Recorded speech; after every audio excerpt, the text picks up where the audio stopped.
A previous chapter, I told you about the meta tag, what use of meta tag and her attributes and her value. Meta tag क्या रहता है, उसके attributes क्या है, हर attributes के value का use क्या रहता है, ये हमने देखा था। आज की जो थ्योरी है इसमें हम CSS ये कंसेप्ट मैं आपकी क्लियर करने वाला हूँ। ठीक, तो इसके पहले हम फिर से एक बार मैं मेटा टैग आपको रिवाइज करता हूँ। मेटा टैग का मतलब ये रहता है वेब पेज के अंदर कुछ कंटेंट्स आपको इंक्लूड करने के, तब आप मेटा टैग का यूज कर सकते हो, लाइक अ सर्च इंजन। जैसे कोई इंफॉर्मेशन आपको ढूंढने की है, this is empty tag and the information carry within her attributes. The meta tag define head and body tag. The important concept is that the meta tag will not be displayed on the web page. Web page पर वो display नहीं होता. The four major attribute of meta tag: name, and the name attribute has four values. A previous lecture I told you details. The value has the author, description, keywords, copyright. Next is content. You can describe the name attributes detail like a meta name equal author and content equal Balbharti. Cat set. The meta tag define a regional language. If you want to create a web page in Indian language, here define the meta char set equal UTF -8, and you want to create a web page as a China language, here define the meta tag char set equal big 5. Then HTTP equipment, so your website can refresh, can set cookies, your content types, the expired date here defines. What is ये Meta tag की summary थी, और एक programme से जो मैंने दिया है तो इसका आउटपुट आपको कुछ भी स्क्रीन पर दिखाई देने वाला नहीं है। क्लियर? शायद आपको यहाँ तक क्लियर होगा। आज का जो वीडियो है, ये वीडियो के अंदर हम डिटेल में डिस्क्रिप्शन देखने वाले हैं। CSS एक इम्पोर्टेंट कंसेप्ट है वेब पेज के अंदर। कोई डिजाइन, कोई फॉर्मेटिंग आपको रिपीटली यूज करने की है, तब वेब पेज के अंदर आप क्या कर सकते हो, CSS का यूज कर सकते हो। Okay, designing formatting you can repeatedly use single web page and multiple web page. कोई सिंगल वेब पेज के अंदर कोई डिजाइनिंग, कोई फॉर्मेटिंग आपको रिपीटली यूज करने की है सिंगल वेब पेज के अंदर, या मल्टीपल वेब पेज को अप्लाई करने की है, here use of the CSS concept. Clear? CSS stand for cascading styles. CSS stand for cascading styles. CSS का जो मेन पर्पज रहता है वो क्या डिस्क्राइब करता है? Basically CSS describe how HTML element are to be display on screen, paper या media. CSS जो आपको अप्लाई करने का है, CSS आपका जो अप्लाई होता है वो HTML के जो एलिमेंट्स रहते हैं, CSS can process on HTML tag, not other tag, or HTML tag. CSS can apply the HTML tag and it display on the screen, paper या मीडिया। ये स्क्रीन पर भी डिस्प्ले होता है या पेपर या जितने भी डिस्प्ले प्रोसेस रहती है, it can support bye CSS। CSS वहीं पर आपका सपोर्ट होता है। ये पहला वर्ग जो है CSS का, so first task of CSS, it describe it process on HTML element. HTML element, it means that HTML tag. Okay, so CSS apply on HTML tag. Next point, CSS save a lot of work and it can control the layout of multiple web pages all at once. It means that using the CSS we can save a lot of work, बहुत सारा work. जब आप web page के अंदर CSS का use करेंगे तब बहुत सारा वर्क आपका इसमें लॉट ऑफ टाइम और वर्क आपका सेव होता है. जैसे कि आपने 100 वेब पेजेस बनाए और हर वेब पेज के अंदर आपकी अलाइनमेंट गलती से लेफ्ट थी और हर वेब पेज के अंदर वो जो अलाइनमेंट है वो टेक्स्ट की मुझे सेंटर में चाहिए और टेक्स्ट का नाम गलती से कोई दूसरा था, मुझे एरियल चाहिए. तब आपको क्या करना पड़ेगा, 100 वेब पेजेस का सोर्स कोड ओपन करके टेक्स्ट अलाइन आपको सेंटर लिखनी पड़ेंगी और फॉन्ट फेस का ये पर आपको यूज करना पड़ेगा, वो एरियल आपको लिखना पड़ेगा. 100 बार वो जो वेब पेज है उसको आपको ओपन करना पड़ेगा. But here we use the CSS. पर जब आप यहाँ पर CSS का यूज करेंगे तब उस वेब पेज को आपको 100 बार वो वेब पेज आपको ओपन करने की जरूरत नहीं है. सॉरी, 100 बार उस वेब पेज को आपको ओपन करने की जरूरत नहीं है, खाली एक उसके फाइल बनाने की और जिस वेब पेज में उसको आपको एक्सेस करने का वहीं पर डाल सकते हो. ये खासियत है CSS की. इसलिए लॉट ऑफ वर्क आपका सेव कम करता है और टाइम भी आपका इसके थ्रू कम होता है. Next point is very important. CSS can apply या CSS layout, CSS formatting can apply to multiple web pages. The designing या formatting can apply to multiple web pages. It means that, for example, you can changes a one source code, so automatically changes the multiple pages. जैसे कि आपने एक page के अंदर कुछ changes किया तो वो डिजाइनिंग, वो फॉर्मेटिंग आपके जितने बार जिस वेब पेज के अंदर वो CSS आपने अप्लाई किया है हर वेब पेज में वो आपके चेंजेस ऑटोमेटिकली अप्लाई होते हैं. ये भी खासियत है CSS की. जैसे देख लीजिए, कोई वेबसाइट आपने लॉन्च कर दी, उस वेबसाइट का आपने या कोई वेबसाइट लॉन्च करने के बाद मोर देन हर वेब पेज का एक स्पेसिफिक बैकग्राउंड कलर आपने सेट कर दिया और आपके वेब पेज में या आपके वेबसाइट में कम से कम 200 वेब पेजेस है. आपको ऐसा लग रहा है उस वेब पेज के अंदर या उसकी डिजाइनिंग मुझे चेंज करने की है, कलर चेंज करने का है, या हर वेब पेज पर आपने कोई लोगो डाला है उसके अंदर मुझे चेंजेस करने के. विदाउट CSS आपको हर वेब पेज ओपन करके उसका सोर्स कोड में वो पाथ डिफाइन करना पड़ेगा, वो चेंजेस आपको अप्लाई करने पड़ेंगे. पर जब आप CSS का यूज करेंगे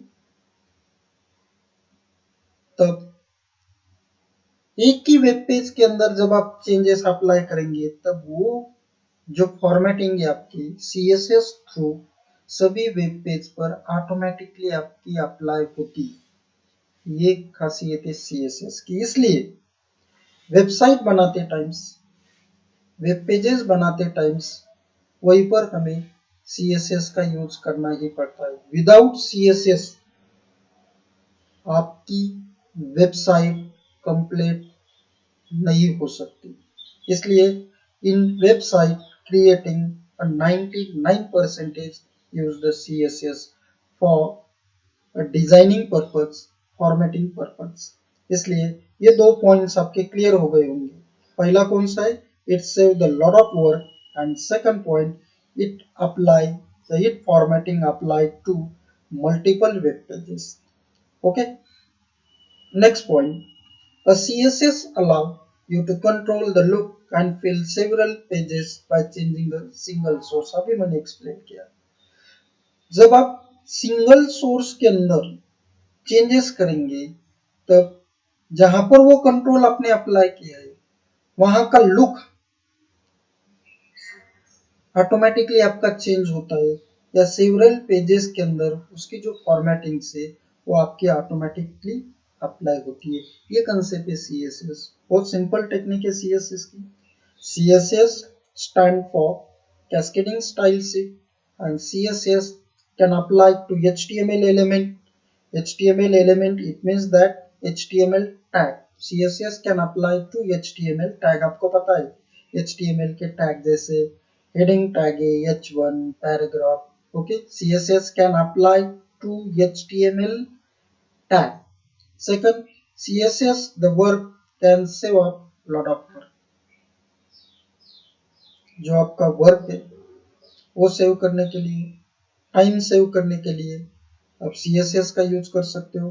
and CSS control okay the layout to multiple web pages. एक से ज्यादा वेब पेज के लिए आपको फॉर्मेटिंग या डिजाइनिंग्स करने के लिए here use the CSS. Okay and you can change the single source. You can change the single source. जब आप कोई सिंगल सोर्स के अंदर चेंजेस करेंगे so this source apply to multiple web pages. जब आप एक के अंदर चेंजेस करेंगे तब उसकी वो CSS जिस जिस वेब पेज में आपने अप्लाई किया है हर वेब पेज का लुक या फॉर्मेटिंग आपकी ऑटोमेटिकली चेंज हो जाएगी. क्लियर हो गया CSS कंसेप्ट. नेक्स्ट देख लेंगे सिंटैक्स ऑफ CSS. दो कंसेप्ट यहाँ पर बहुत इंपॉर्टेंट है. एक है सेलेक्टर और दूसरा है declaration block. Selector it means that any HTML tag.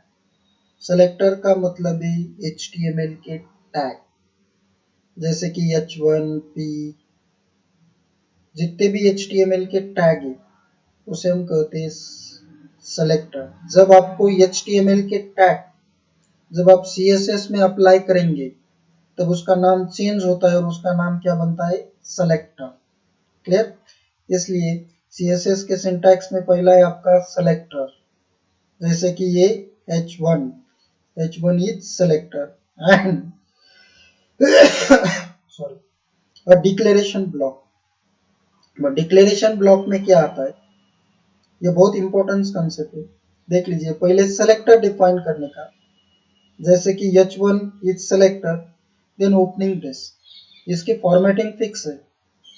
इस फॉर्मेटिंग के अंदर आपको कोई भी चेंजेस नहीं करने का. जैसे कि H1 is selector opening brace it's called the curly brace then define.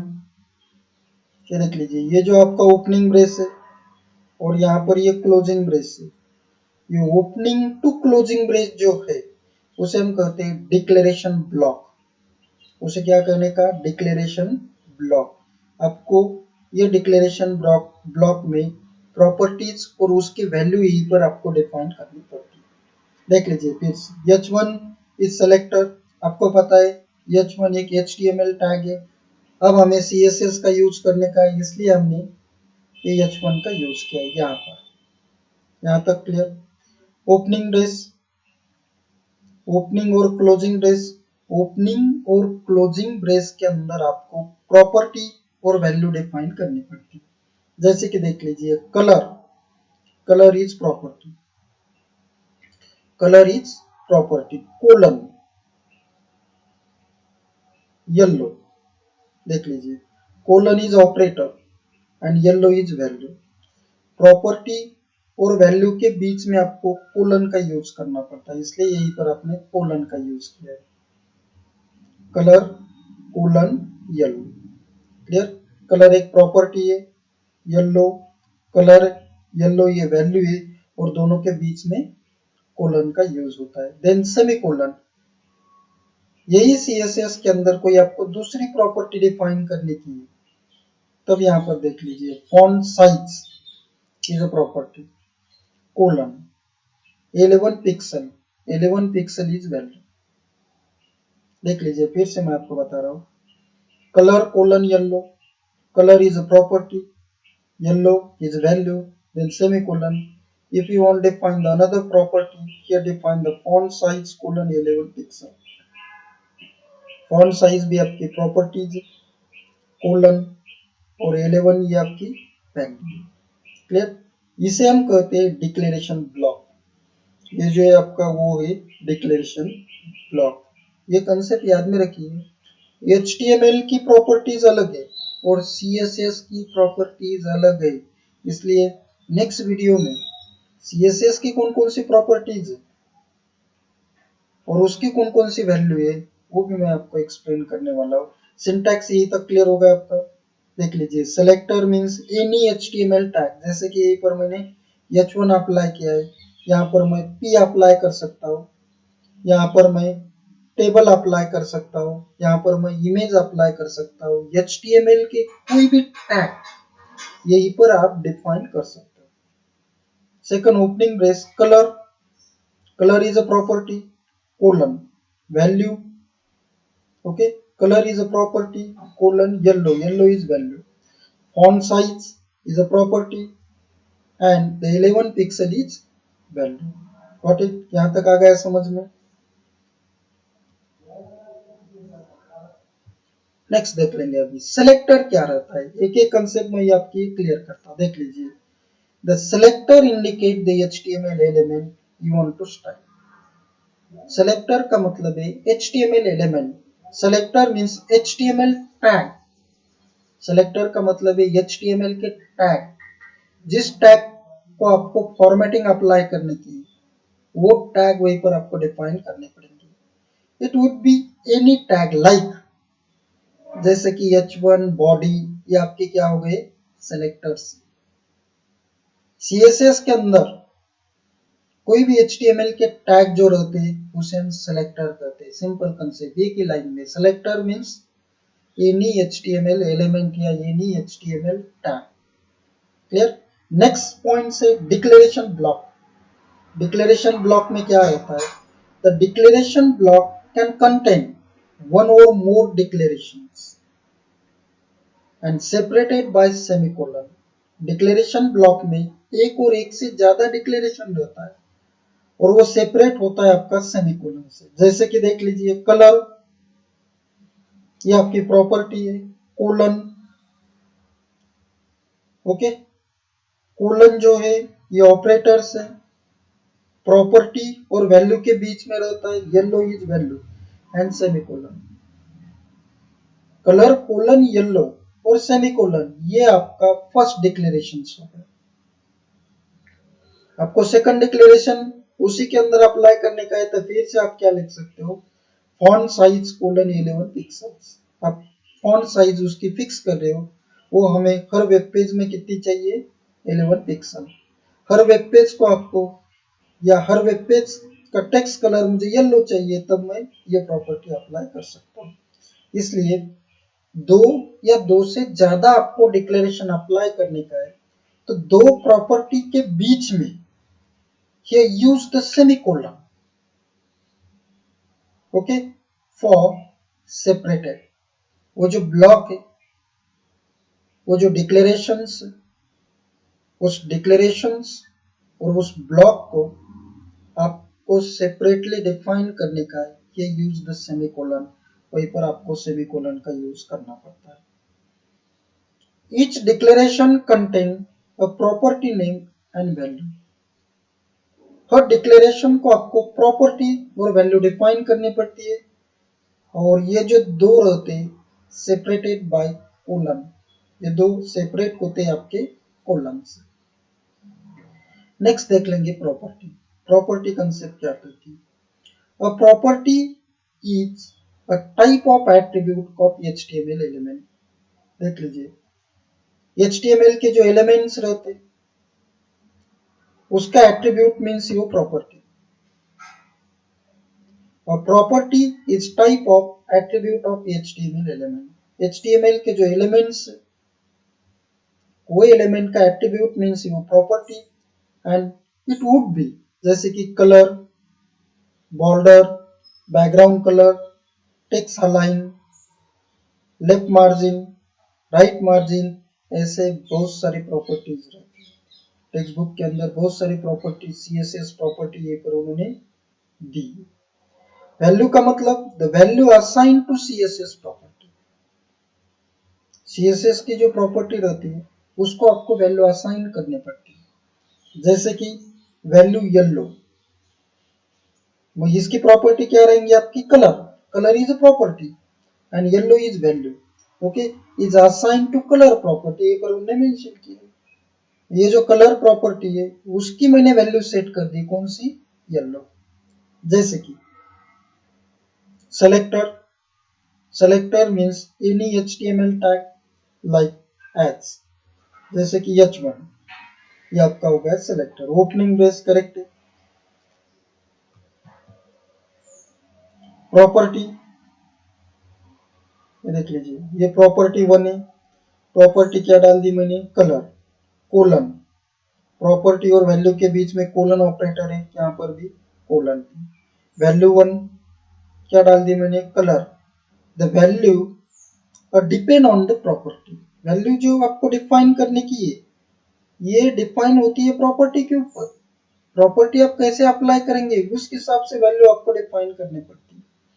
जैसे कि मुझे दूसरी प्रॉपर्टी अप्लाई करने की है, मैंने लिख दिया property, property to colon value, यहीं पर देख लीजिए। सेकंड प्रॉपर्टी फॉन्ट साइज, ये आपकी प्रॉपर्टी है कोलन 11 पिक्सल्स। ओके, उसके बाद है text align colon centre. Text align ये आपकी प्रॉपर्टी है और सेंटर ये आपकी वैल्यू। ओके, क्लियर होगा? ये इसका सिंटैक्स है सीएसएस का। कौन सा ही सीएसएस रहने दीजिए, इसके अंदर ये सिंटैक्स का हमें यूज करना ही पड़ता है, ये आप पक्का याद में रखिए।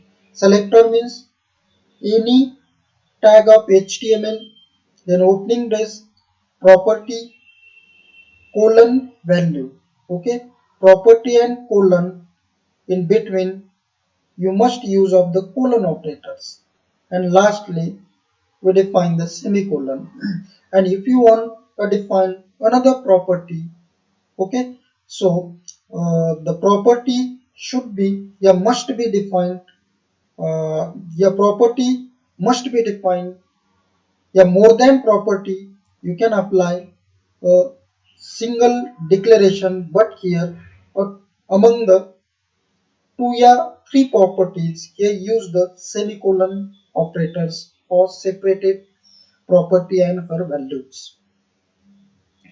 Here define the examples. ये पर मैंने examples apply किया। फिर से एक बार explain करता हूँ मैं। Selector HTML के टैग, डिक्लेरेशन और ब्लॉक के अंदर उसकी प्रॉपर्टी और वैल्यू डिफाइन करनी पड़ती है, और जैसे ये पर एक एग्जांपल दिया है।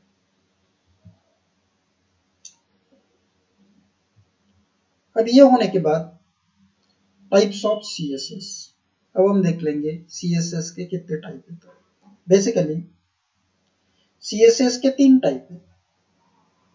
पहला जो टाइप है आपका वो है इनलाइन सीएसएस। दूसरा जो टाइप है वो है एम्बेडेड स्टाइल शीट या इंटरनल सीएसएस। दूसरा जो टाइप है वो है आपका इंटरनल सीएसएस, और तीसरा जो टाइप है वो है external CSS. There are 3 type of CSS. CSS जो आपको अप्लाई करने का है वेब पेज के अंदर, तब इसके 3 टाइप है। 3 टाइप का यूज करके CSS can apply to web page. So there are 3 type of CSS. First, which one? Inline CSS. Second, internal CSS. And third, external CSS. यहाँ तक क्लियर हो गया आपका?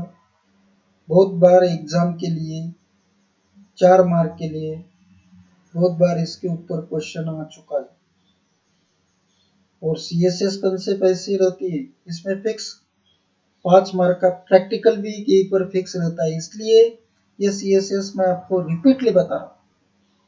5 मार्क का कंफर्म प्रैक्टिकल इसके ऊपर कंफर्म रहता है। इसलिए CSS के आपके 3 टाइप्स है, इनलाइन, इंटरनल, इंटरनल का अनदर नेम है एम्बेड, स्टाइल शीट, और तीसरा जो है वो है एक्सटर्नल CSS। अब हम देख लेंगे एक एक CSS का वर्क क्या रहता है। पहला देख लेंगे हम इनलाइन CSS। इनलाइन CSS का मतलब ये रहता है कोई प्रॉपर्टीज, कोई डिजाइनिंग आपको सिंगल एलिमेंट के लिए अप्लाई करनी है, सिंगल लाइन के लिए मुझे चेंजेस करने का है। जैसे कि कोई डिजाइनिंग, जैसे एक वेब पेज के अंदर आपने हेडिंग ली 5 बार और आपको ऐसा लग रहा है 5 बार की हेडिंग की जो अलाइनमेंट से सेंटर, तो आपको ऐसा लग रहा है जो सेकंड जो हेडिंग है उसकी अलाइनमेंट मुझे राइट चाहिए, तब मैं क्या कर सकता हूँ, ये इनलाइन CSS का यूज करके उसको मैं राइट डिफाइन कर सकता हूँ। इसलिए इनलाइन CSS का मतलब ये रहता है सिंगल एलिमेंट के अंदर कोई आपको चेंजेस करने के, तब वहीं पर आप इनलाइन CSS का यूज कर सकते हो। सिंगल एलिमेंट में आपको कोई चेंजेस करने के तब कौन सा CSS है आपका, इनलाइन CSS। 2 नंबर का CSS जो है ये बहुत इंपॉर्टेंट है, इसे हम इंटरनल CSS कहते हैं। अब इंटरनल CSS का मतलब क्या रहता है, कोई डिजाइनिंग, कोई फॉर्मेटिंग आपको सिंगल वेब पेज के अंदर मल्टीपल टाइम्स अप्लाई करने की, याद में रखिए within the single web page the designing and formatting can apply multiple times. Here use of internal CSS. Internal CSS can apply to within a single web page, and formatting and designing can apply to multiple times.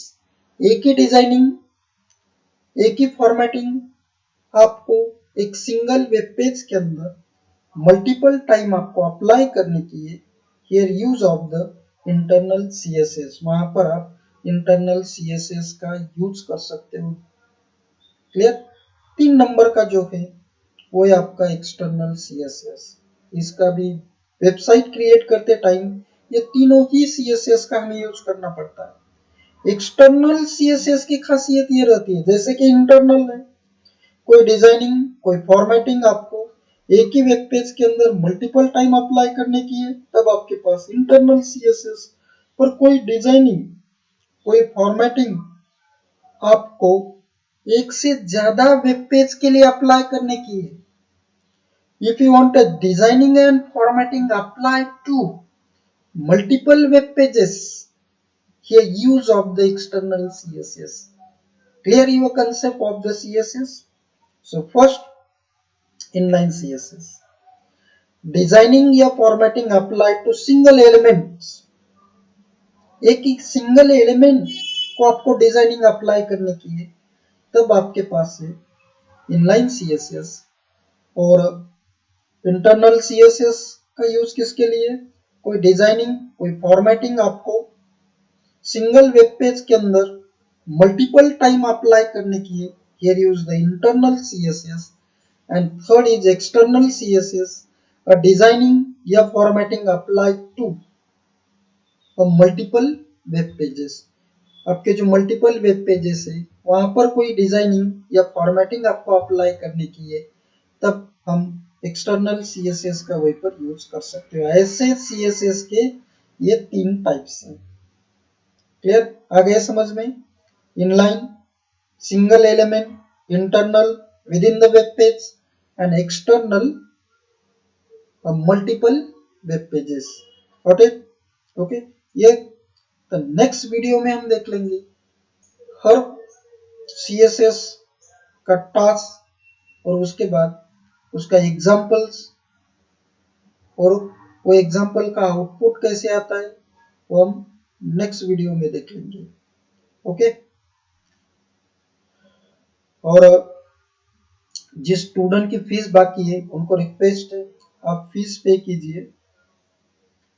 Okay, thank you.